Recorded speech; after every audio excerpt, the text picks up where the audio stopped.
ہم سب اسی جگہ پر بیٹھ کے آج سے کم و بیش 2-2.5 سال پہلے، جس وقت امریکی حکومت نے اپنے فوجیوں کا افغانستان سے انخلا کیا تھا، تو آپ سے ہم نے گفتگو کی تھی. مختلف قسطیں موجود ہیں، لوگ تاریخ کو جا کر وہاں پڑھ سکتے ہیں. غامدی صاحب نے متنبع کیا تھا کہ ہم اپنے پڑوس میں جس طرح کے مذہبی گروہ کی حکومت کو حمایت کے ذریعے سے لانے کی کوشش کر رہے ہیں، اس کا ایک بہت خطرناک نتیجہ اور خمیازہ ہے جو ہمارا ملک اور ہماری قوم اور یہاں کے ادارے بھگتیں گے. ہم سب حرف بحرف آپ کی وہ پیشن گوئی پوری ہوتی ہوئی نظر آ رہی ہے. ہم یہ دیکھ رہے ہیں کہ گزشتہ چند ماہ میں پاکستان کا کوئی ایسا شہر نہیں ہے جو اس طرح کے دہشت گردی کے حملوں سے محفوظ ہو. یہاں تک کہ وہ ہم خیال علماء جو پہلے طالبان کے حامی تھے اور اب ان سے مختلف بات کر رہے ہیں، ان تک کو ٹارگٹ کیا گیا. مولانا حامد الحق صاحب، مولانا سمیع الحق صاحب کے بیٹے. اسی طریقے سے پشاور کے اندر ایک بہت ہی معروف عالم تھے مفتی منیر شاکر، ان پر بھی حملہ ہوا اور بھی علماء پر حملہ ہوا.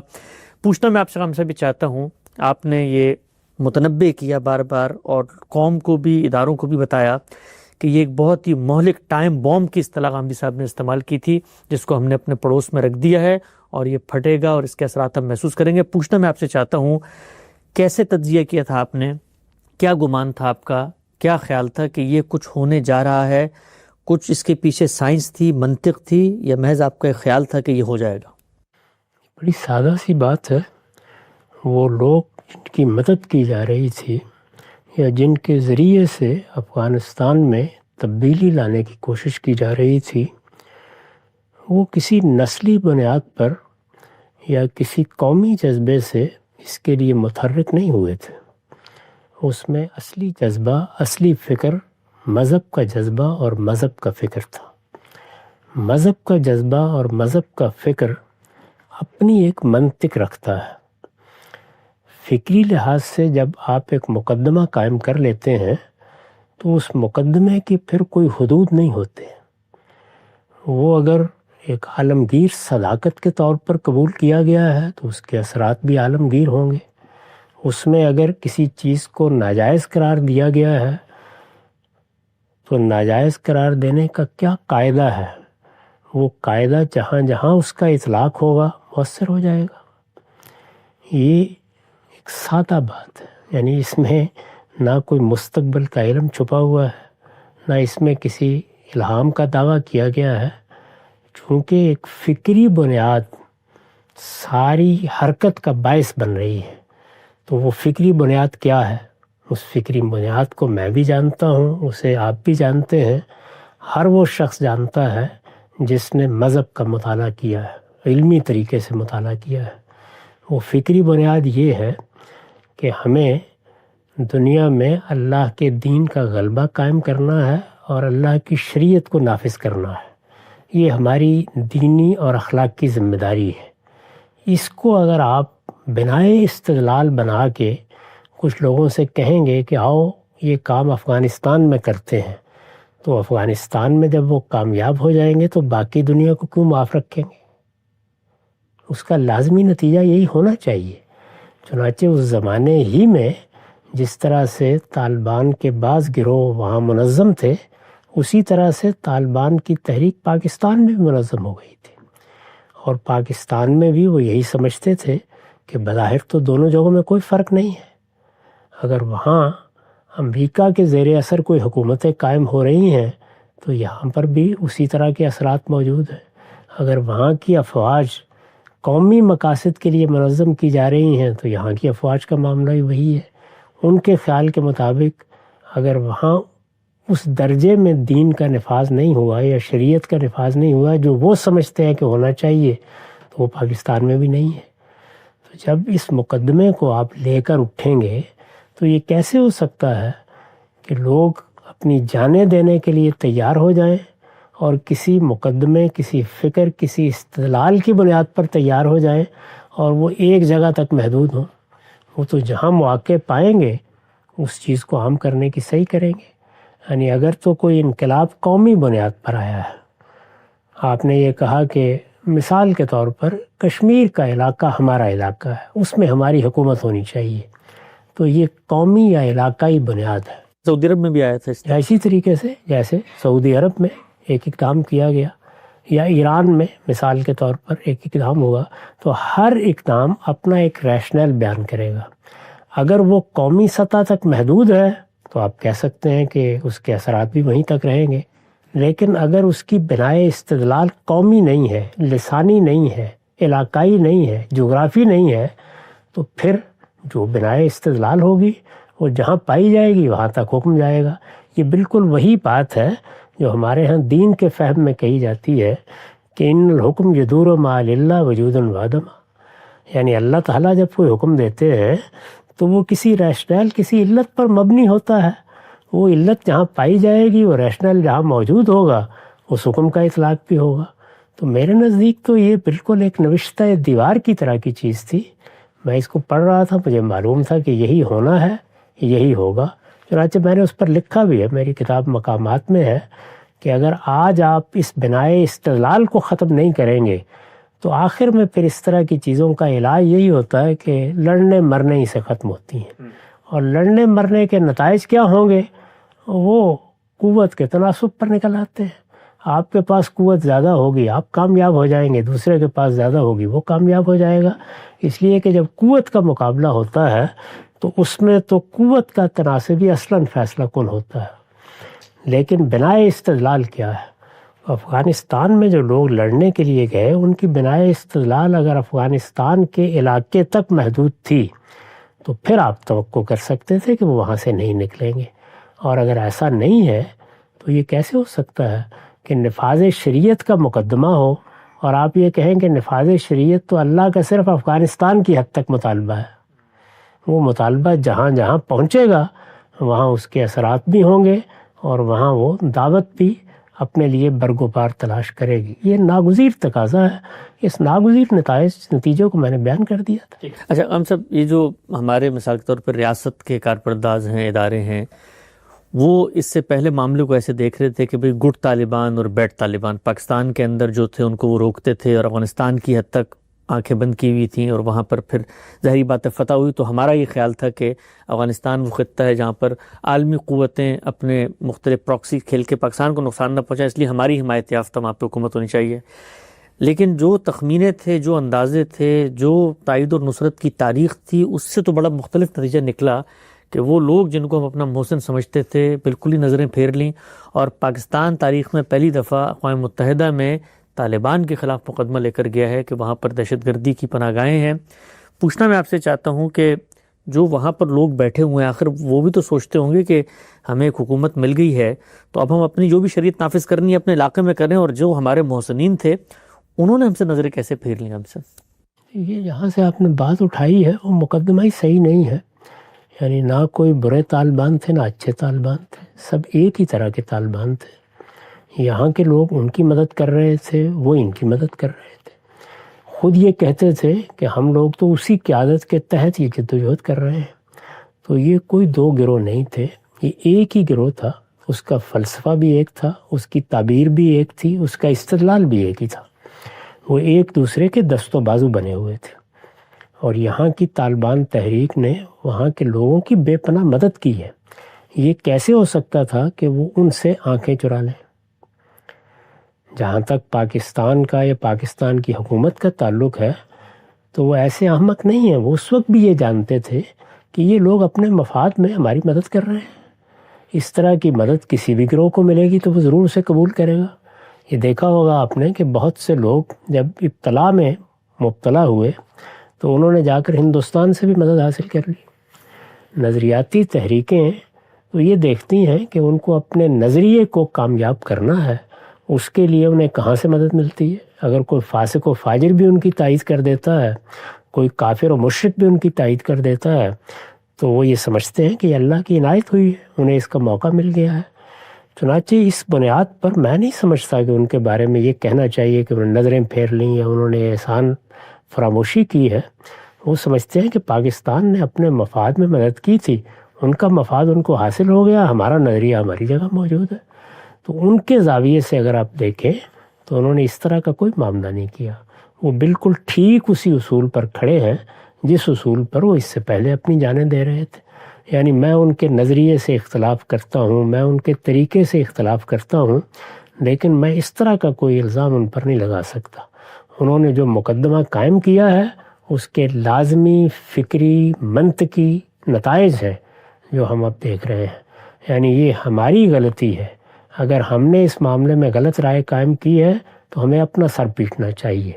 میں تو ہر مرحلے پر متنبہ کرتا رہا ہوں کہ آپ یہ اپنی قبر خود کھود رہے ہیں، اس کے نتائج نہایت خطرناک نکلیں گے۔ جب آپ اپنے ہمسائے میں مذہبی بنیاد پر ایک حکومت قائم کر لیں گے اور وہ ایک ایسا فکر رکھتی ہے جو فکر آپ کے مدارس میں پڑھایا جا رہا ہے، جس کے سرپرست آپ کے اپنے علاقوں میں موجود ہیں، تو آپ پھر تیار رہیے اس کے لیے کہ وہ آپ کے خلاف بھی جب موقع پائیں گے اسی نوعیت کے اقدامات کریں گے۔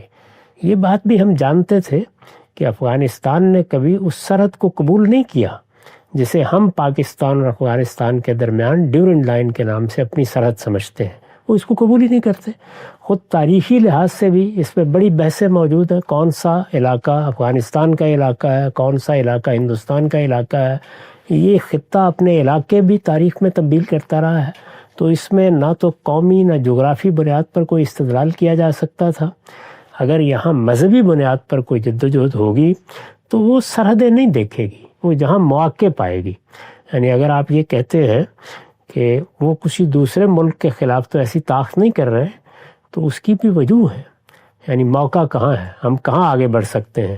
جو شخص بھی جنگ و جدال کا طریقہ اختیار کرے گا وہ اندھا اور بہرا ہو کر یہ طریقہ اختیار نہیں کرے گا، وہ اپنے لیے مواقع کا اندازہ کرے گا۔ اگر اس کے لیے مواقع موجود ہے تو وہ یقیناً اس کی جانب بڑھے گا۔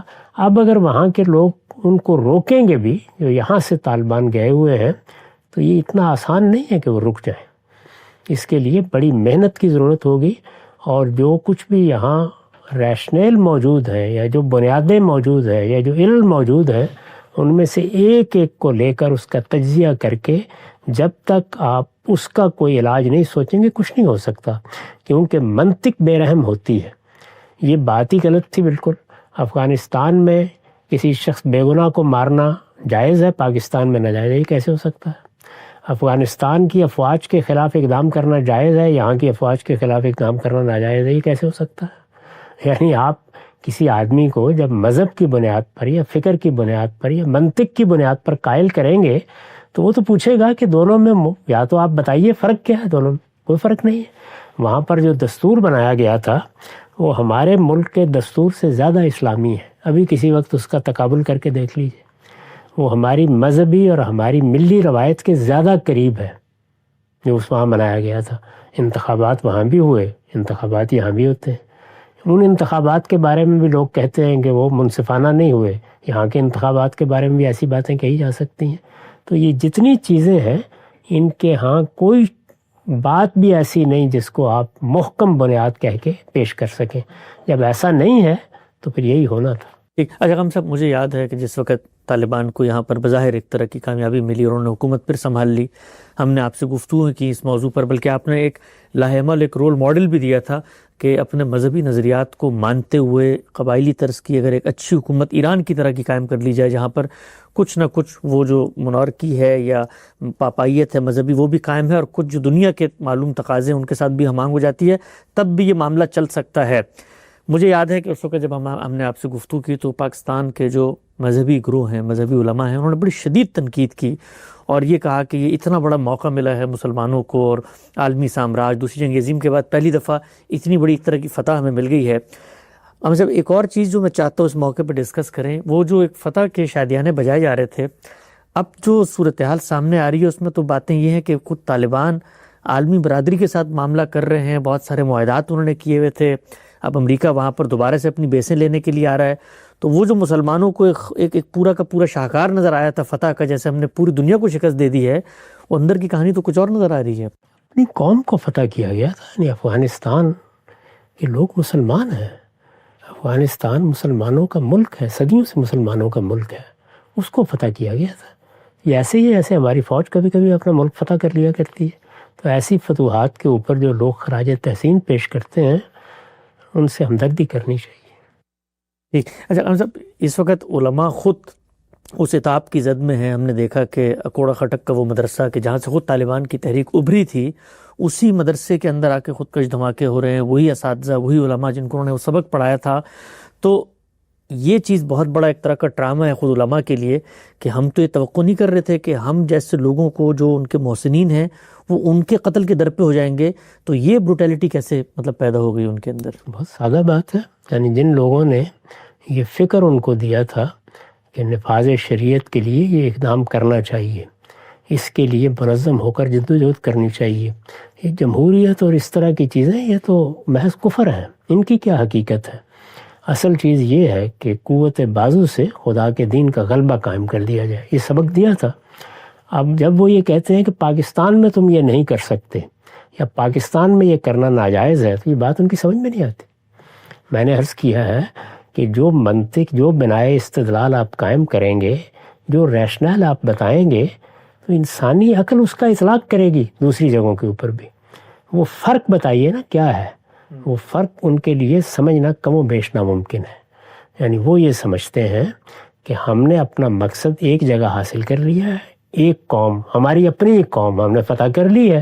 یہ بھی ہماری اپنی قوم ہے، اس پر بھی کچھ دوسرے لوگ مسلط ہیں، یہاں پر بھی غیر قوموں کے اثرات ہیں.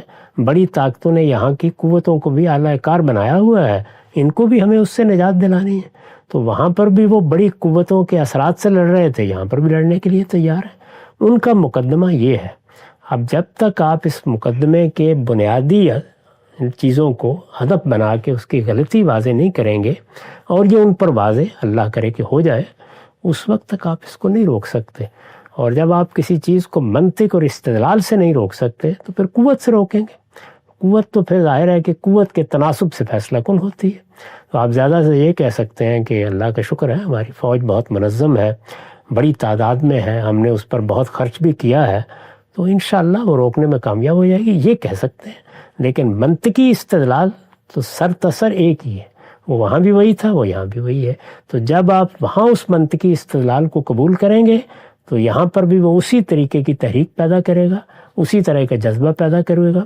اور لوگ اگر بظاہر آپ کی بات مان بھی لیں گے تو بباطن ان کے دل انہی کے ساتھ ہوں گے. اجام صاحب، آپ نے فرمایا کہ طاقت جس کی زیادہ ہوگی ظاہری بات ہے وہ پھر غلبہ بھی پا لے گا اور صورتحال کو کنٹرول بھی کر لے گا. ہمارا ملک جس معاشی تنگی سے گزر رہا ہے اور جو کچھ وہاں پر اس وقت سیاسی عدم استحکام ہے، ہم نے دیکھا کہ ہماری فوج نے ایک بڑی عظیم جنگ لڑی ضرب اسپ کے نام سے اور اس کا خاتمہ کیا. تصور میں آتا تھا کہ شاید یہ معاملہ ختم ہو گیا ہے، لیکن اگر پھر سے اسی نوعیت کی جنگ ہوگی تو پھر اس کی قیمت ہے جو ہماری قوم نے پچھلے 5-7 سال بھی چکائی، مزید بھی چکانی پڑے گی. اس سب میں کوئی ایک ایسا 1 پوائنٹ ایجنڈا، کوئی لاہ عمل جو پاکستان کو مثبت تبدیلی کی طرف لے جا سکے. ہماری مسلح افواج جو اس بڑے چیلنج سے نبرد آزما ہیں، وہ لڑنے کے علاوہ اور کیا کر سکتے ہیں سماجی سطح پر، یا ہمارے دانشور یا ہمارے علماء، کہ جس سے یہ افراد بار بار پیدا نہ ہو؟ انہوں نے جو پالیسی بنائی تھی اس کا تجزیہ کریں، اس کی غلطی کو سمجھیں، اس غلطی کا برملا اعتراف کریں. غلطی کا برملا اعتراف کوئی کمزوری نہیں ہوتی. یہ مانیں کہ یہ ساری اسکیم منطقی لحاظ سے، استدلال کے پہلو سے، مذہبی نقطہ نظر سے ایک غلط اسکیم تھی. اس اسکیم کے یہی برے نتائج نکلنے تھے. ہم اپنی غلطی کا اعتراف کرتے ہیں. آئندہ کے لیے عہد کریں کہ اس طرح کے معاملات نہیں کیے جائیں گے. اس میں اللہ کے ساتھ بھی انسان دھوکہ کرنے کی کوشش کرتا ہے، اپنے آپ کو بھی دھوکہ دیتا ہے. ایسا نہیں کیا جائے گا. مذہب کی صحیح تعبیر کے علمبردار بنیں، اس کو واضح کریں، وہ استدلال واضح کریں جس کی بنیاد پر وہ سمجھتے ہیں کہ یہاں اس طرح کے کوئی اقدامات نہیں ہونے چاہیے. اور ہمارے ملک میں جو غلطیاں ہمارے نظام میں ہیں، جو چیزیں فی الواقع قابل تنقید ہیں، ان سب کی اصلاح کرنے کے لیے خوشدلی کے ساتھ آمادہ ہوں. اس لیے کہ اگر کوئی چیز معقول ہے، سمجھ میں آتی ہے، وہ اللہ کے دین کے مطابق ہے، وہ اخلاقی قدروں کے مطابق ہے، تو اس کو اختیار کرنے میں کیا معنی ہے. وہ یہاں کیا کرنا چاہتے ہیں؟ یہی کہتے ہیں نا کہ ہم یہاں شریعت کا نفاذ چاہتے ہیں. شریعت کیا ہے، اس کے کیا تقاضے ہیں، ان کو سامنے رکھ کے استدلال کے ساتھ یہ بتایا جائے ہم کیا کر چکے ہیں، ہم کیا آگے جا کے کریں گے، کیا چیزیں کرنی ہمارے لیے مشکل ہیں، اس میں ہمارا عذر کیا ہے. تو اس میں آپ علم کی سطح پر بھی اپنا نقطہ نظر بیان کریں اپنی غلطیوں کا اعتراف بھی کریں اور آئندہ سے طے کر لیں کہ آپ اصولوں کی بنیاد پر خارجہ پالیسی بنائیں گے. اصولوں کی بنیاد پر خارجہ پالیسی اگر بنائی جائے تو پھر اس طرح کی صورتحال کبھی پیش نہیں آتی. افغانستان کے معاملے میں ہمیں کیا کرنا تھا؟ ہمیں ہر حال میں وہاں ایک جمہوری حکومت کی تائید کرنی چاہیے تھی. افغانستان کی قوم کے اس حق کو ماننا چاہیے تھا کہ انہیں اپنے حکمران منتخب کرنے کا موقع ملنا چاہیے. اور اب بھی ہمارا مطالبہ یہی ہونا چاہیے کہ افغانستان کے عوام کو یہ حق ملے کہ وہ اپنے لیے حکمران منتخب کریں. یعنی وہی سیاسی اقدار جن کا میں بارہا ذکر کرتا ہوں، جمہوریت، انسان کے بنیادی حقوق کی حفاظت، قانون کی حکمرانی، ان چیزوں کو آج بھی آپ اسی طرح اختیار کریں اور بغیر کسی شرط کے اور تحدید کے دنیا میں جہاں بھی کوئی معاملہ ہو رہا ہے وہاں انہی کے علمبردار بن کر کھڑے ہوں. اگر کس کی تائید کریں تو انہی پر تنقید تائید کریں، اور کسی سے اختلاف کریں تو انہی کی بنیاد پر اختلاف کریں. تو پھر آپ کا ایک موقف ہوگا، اس کو دنیا کی بھی تائید حاصل ہوگی، اس کو اللہ تعالیٰ کی بھی تائید حاصل ہوگی. اور اس میں کوئی شبہ نہیں ہے کہ اللہ تعالیٰ نے ایسے اسباب فراہم کر رکھے ہیں کہ آپ اس بحران سے نکل جائیں گے. لیکن یہ سب چیزیں ضروری ہیں، ان کے بغیر تو پھر ظاہر ہے کہ طاقت کا اندھا استعمال ہے. اس میں نے پہلے عرض کر دیا کہ وہاں تو طاقت کا نسبت تناسبی فیصلہ کن ہوتا ہے. بالکل واضح ہو گیا اس وقت پاکستان پر جو خطرات کے بادل چھائے ہوئے ہیں اور ایک طرح کا ٹائم بم جس کو قرار دیا تھا غامدی صاحب نے ہمارے پڑوس میں موجود ہے، وہ پھٹنے کو تیار ہے. اس کے مظاہر روز ہماری گلی بازار میں، چوک چوراہوں میں نظر آ رہا ہے. کچھ خون کا بازار گرم ہو رہا ہے. اس سے کیسے نکلا جا سکتا ہے؟ غامدی صاحب سے ہم نے استفادہ کیا. وقت یہاں پہ ختم ہوتا ہے. دوبارہ حاضر خدمت ہوں گے. اب تک آپ کو بہت شکریہ.